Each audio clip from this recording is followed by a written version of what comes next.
this Photoshop tutorial, I'm going to show you how you can make your very own fruit varieties by merging multiple images using Photoshop elements. So this is the finished result. As we can see, I've spliced a kiwi with an apple to make my very own Frankenstein fruit, and I'm going to show you the easy way that you can do it to pictures too. So I'm going to load up the apple start and kiwi start images that you'll find in the resources folder on your disk or download. So there we go, we've got the apple with a chunk of it cut out, ready for us to splice on this kiwi. So go over to the kiwi image, and then we need to make a precise selection of the inside of the kiwi fruit. So we'll head over to the toolbox and grab the Lasso Tool, and then down in the tool options we'll set that to polygonal lasso. Now I'm going to start to click around the inside edge of the kiwi so we can make sure that that's the area that we're selecting. We can hit Control or Command and plus a few times if you need to see what you're doing a bit more clearly, and then while you're making your selection you can hold the spacebar down to bring up the hand tool, and that will allow you to drag different parts of the image into frame as you move around, or when you get to the edge you can just hover over like so and you'll move along.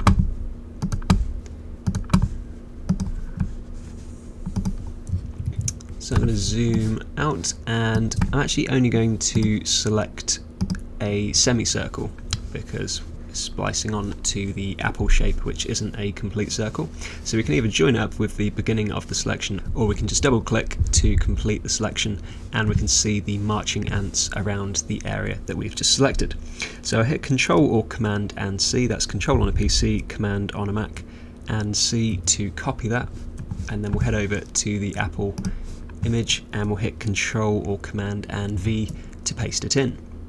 Now straight off the bat we can see that it's in the wrong place and it's also a little bit too big, so we'll hit Control or Command and T to put the kiwi slice into free transform mode, and then if we hover our cursor over the outside corner we can actually rotate the fruit, and if we drag the corners we can resize it. Now when you're resizing you want to make sure that constrain proportions is ticked down in the toolbox, and that means that when you drag in that corner it's going to be resized at the same proportions, so it's not going to become distorted. So now what we want to do is click and drag it so it's sitting over this apple slice here, and now we can see it's a little bit too small. We actually want it to cover the entire part of apple there, so we'll just resize it a little bit and adjust the angle. We can always fine tune this later, but I think that's a good starting position. So you can hit return or press this little green tick to set that down. Now what we need to do is select the apple slice, and to do that we need to hide this kiwi layer. So we'll head over to the layers panel and just click on this top eye icon to hide the kiwi. It's not been deleted, it's just been hidden temporarily. Now we'll hit Control or Command and plus a few more times and drag this apple slice into view. Okay, so we can see that clearly, and now we can make a selection of it again. Using the polygonal lasso tool we'll just do the same thing we did before. We'll draw all the way around the inside, the white part of the apple.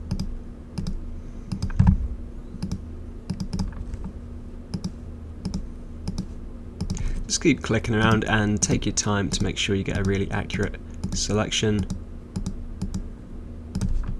And now moving on to the top part, we want to make sure that we've got all of this stuff selected as well. And now at this point I'm going to use a bit of creative artistic license and actually just join these two areas up, because I think that'll look better than going all the way around here where this hole is, where the pip was inside the apple. So I'm going to join these two areas up and then continue joining the selection up, and once I get to the end again we can see that I can finish the selection and the marching ants are there to show me that the selection has been made. Now what I'm going to do is unhide the kiwi layer, and in the tool options I'm going to click on Refine Edge, and then I'm going to set the feather to about 0.5 pixels or 1 pixel depending on the image, just to soften the edge a little bit and make it look a bit more realistic, and we'll hit OK to apply that. Now I'm going to go back over to the layers panel and click on the add layer mask icon, and that's going to turn the really detailed selection that we've just made into a layer mask, so I'll give that a click. And now we can see that the kiwi is only appearing through the area we just selected. Now a little tip is we can click on this link icon between the two layer thumbnails and the layer mask thumbnail.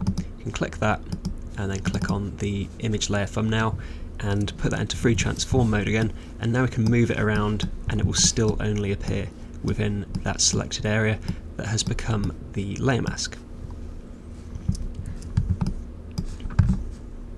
So I might want to resize that a little bit and just drag it into place, but now we can fine tune it, and I think that looks pretty good. So again, I'll hit the tick to set it down. Now the last thing that you might want to do is match up the light levels, because obviously we've spliced together two different images and the light levels might be a little bit different. So to match them up and make the shot look as realistic as possible, what I'm going to do is hit Control or Command and L on the keyboard to bring up the levels panel, and now we can adjust the lighting of the kiwi layer, and we can just drag this middle mid-tone slider to the left or the right until it matches up with the apple shot that we've merged it into. So I think just dragging it to the left and brightening it a little actually helps match up those tones. So a value of about 1.15 there. And we'll hit OK to make that change.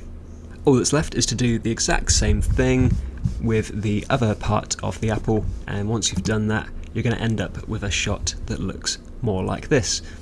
And here we have our finished image, which you'll be able to fool all of your friends and family with. Thanks for listening, and I hope you enjoyed trying it out for yourselves.